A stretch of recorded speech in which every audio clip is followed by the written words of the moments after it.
Azure earlier used to be called Windows Azure. Now it's called Microsoft Azure, but it's the same thing. So don't get confused. The same Windows Azure or Microsoft Azure, the same thing. So these are the app services. The app services are the PaaS offerings. So I explained you last time around what is platform as a service, software as a service, and infrastructure as a service. So the top one, just I think let me. So this guy here is PaaS. Okay. Mm-hmm. I think I kind of suck at that, but I'm sorry. Yeah, whatever. So it's PaaS. The data services, that's a mix of PaaS and infrastructure service, and the infrastructure services is the pure IaaS. I mean, that's where most of the work is happening right now, and that's where the focus is. The virtual machines are your normal VMs, are the compute in AWS terminology, AWS compute.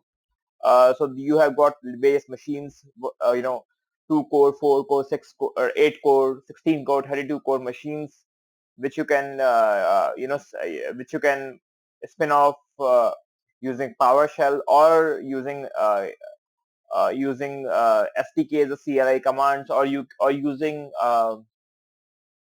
mm, uh, the APIs, which are generally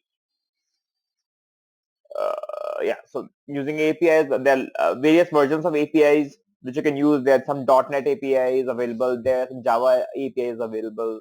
Then you can, of course, use the portal.azure.com, and this is the latest portal to toy around with virtual machines. So we are going to take care of that. So we are going to learn that. Mm-hmm. We are going to learn virtual networks. I mean, talk about the yeah, we're going to learn about VPN. We are going to learn about traffic manager. We are going to learn about CDN, but we can't even physically actually, create CDN. I mean, of course, I can make you understand why CDN and how CDN can be managed, but that's something which is generally done on a live environment, not in a lab environment. The blob storage is the conventional storage, which is in AWS terminology, this is called S3. In AWS and in Azure, it's called blob. Again, a table is also kind of a storage. Actually, inside the big data offering, that's the Hortonworks distribution, which Azure has adopted, and they are using it as a service. So uh, uh, it starts with three node cluster, and then it goes on as and when there's a requirement. This is a conventional SQL database which you might be using for hosting your Tableau. And these are the languages which has been supported. .NET, because it's Microsoft baby. Java is there, PHP is there, Node.js is supported, Python scripts are supported, and the Oracle databases are also supported on the platform. So that's about it. So when you say that Oracle databases are also supported on this platform, does it mean that if we are working on the cloud, they can connect to the Oracle databases? So that what does it mean is that if you have an Oracle database, Mm-hmm. you can spin a machine which has a preloaded image of Oracle databases. So if you have a physical machine, on-premise machine which is running an Oracle database, let's just Mm-hmm. say for your SAP offering, SAP has a flavor which runs as a Oracle database, and then you would like to host the same, on cloud. Microsoft supports that. So what is this meaning of Okay. support? Support means certification.